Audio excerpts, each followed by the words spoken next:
खुलुमबाय इनसाइडनि बर'आव नोंथांमोनखौ बरायबाय। प्रमद बर'नि दैदेननाय बिटिआर सरकारा थांनाय 1 बोसोराव गोबां जौगाबाय। बे बाथ्राखौ बुंदों आसामनि गिबि मन्थ्रि डक्टर हिमन्त बिश्व शर्माया। गोजोननि नोगोर बिटिआरनि सदर थावनि क'क्राझारनि ग्रीनफील्डआव बिटिआर सरकारनि 2थि बोसोर आबुं जानायजों लोब्बा लाखिनानै खुंनाय फोरबोआव बाहागो लानानै आसामनि गिबि मन्थ्रि डक्टर हिमन्त बिश्व शर्माया प्रमद बर' दैदेननाय बिटिआर खुंथायखौ गोजोननायजों ओरैबायदि बुंदों। আজি কোকৰাঝাৰত মই আহিছিলোঁ আমাৰ কেন্দ্ৰীয় ৰাজ্যিক মন্ত্ৰী দৰ্শনা বিক্ৰম যাদৱ তেখেতো আহিছিলে বিটিআৰৰ দায়িত্ব লোৱা প্ৰমোদ বড়ো ডাঙৰীয়াই দায়িত্ব লোৱা আজি 1 বছৰ পূৰ্তি হ'ল সেই অনুষ্ঠানত আমি সকলোৱে যোগদান কৰিলোঁ আৰু বিশেষকৈ যোৱা 1 বছৰত বিটিআৰত যি শান্তি প্ৰগতিৰ যি নতুন বাতাবৰণ উভতি আহিছে তাক লৈ আমি অত্যন্ত আনন্দিত। প্ৰধানমন্ত্ৰী ডাঙৰীয়া আনন্দিত, গৃহমন্ত্ৰী ডাঙৰীয়া আনন্দিত। NDFBৰ ল'ৰাসকলৰ পুনৰ সংস্থাপনৰ বাবে আমি ইতিমধ্যে কাম কৰিছোঁ, গোচৰ প্ৰত্যাহাৰৰ বাবে কাম কৰিছোঁ, চুক্তিৰ প্ৰতিটো দফা ৰূপায়ণৰ বাবে আমি কাম কৰি গৈছোঁ। অহাকালিও বড়ো সাহিত্য সভা আৰু আপচুৰ সৈতে মই এখন সভাত বহিম।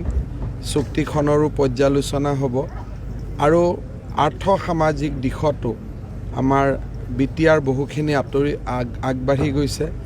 2023 চনৰ 15 আগষ্টৰ ভিতৰত কোকৰাঝাৰ মেডিকেল কলেজ আমি আৰম্ভ কৰিম। 3 বছৰৰ ভিতৰত কোকৰাঝাৰ কলেজক বিশ্ববিদ্যালয়লৈকে আমি উন্নত কৰিম। 2 বছৰৰ ভিতৰত বড়োলেণ্ড ইউনিভাৰ্চিটিৰ এটা চেণ্টাৰ আমি ওদালগুৰিত আৰম্ভ কৰিম আৰু অহা 26 জানুৱাৰীৰ পৰা তামোলপুৰ নতুন জিলা হ'ব আৰু তামোলপুৰ মেডিকেল কলেজ নিৰ্মাণৰো নিবিদা অহা 15 দিনৰ ভিতৰত প্ৰকাশ হ'ব। আজি আমাৰ কোকৰাঝাৰত IT পাৰ্কখনো উদ্বোধন হ'ল। খুব ধুনীয়া বনাইছে, খালি ইয়াক আমি এতিয়া কেনেকৈ ভাল কৰি ব্যৱহাৰ কৰিব পাৰোঁ সেইটো এটা প্ৰত্যাহ্বান হ'ব। ইমান বছৰ যিবিলাক তেওঁলোকে প্ৰভাত কৰিলে তাৰমানে তেওঁলোকে নিজেই কৈ দিলে যে আগৰ কামবিলাক তেওঁলোকে বেয়া কৰিছিল বুলি। তেওঁলোকে ক'ব লাগিছিল কি যে আমি পুৰণা দিনত আমাৰ প্ৰভাতবিলাক বৰ ভাল আছিল, আমি পুৰণা প্ৰভাতবিলাক উভতাই আনিম। এতিয়া তেওঁলোকে কৈছে নতুন প্ৰভাত হ'ব। তাৰমানে তেওঁলোকে নিজেই কৈছে যে তৰুণ গগৈ চৰকাৰৰ দিনত ভাল কাম নহ'ল, হিতেশ শইকীয়া চৰকাৰৰ দিনত ভাল কাম নহ'ল বা আগৰ কংগ্ৰেছ চৰকাৰ বিলাকৰ দিনত ভাল কাম নহ'ল বুলি। আমি কোৱা তেওঁলোকে কোৱা কথা মিলিছে এতিয়া, হয় নহয়? তেওঁলোকে ক'ব লাগিছিল কি যে পুৰণা ভাল দিনবিলাক আমি উভতাই আনিম।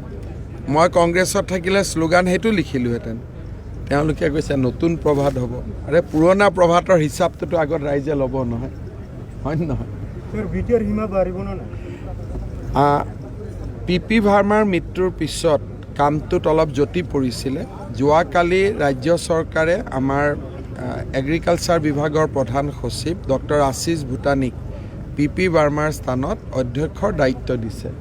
কমিটিয়ে বহুতখিনি কাম আগবাঢ়িছে, সীমা বাঢ়িব, কিছুমান গাঁও বাদ পৰিব, নতুন অন্তৰ্ভুক্তি হ'ব আৰু এই কমিটিখনৰ জৰিয়তে বিটিআৰ চুক্তিৰ আশা আকাংক্ষাখিনি পূৰণ হ'ব তেনেকৈ মই আশা কৰোঁ।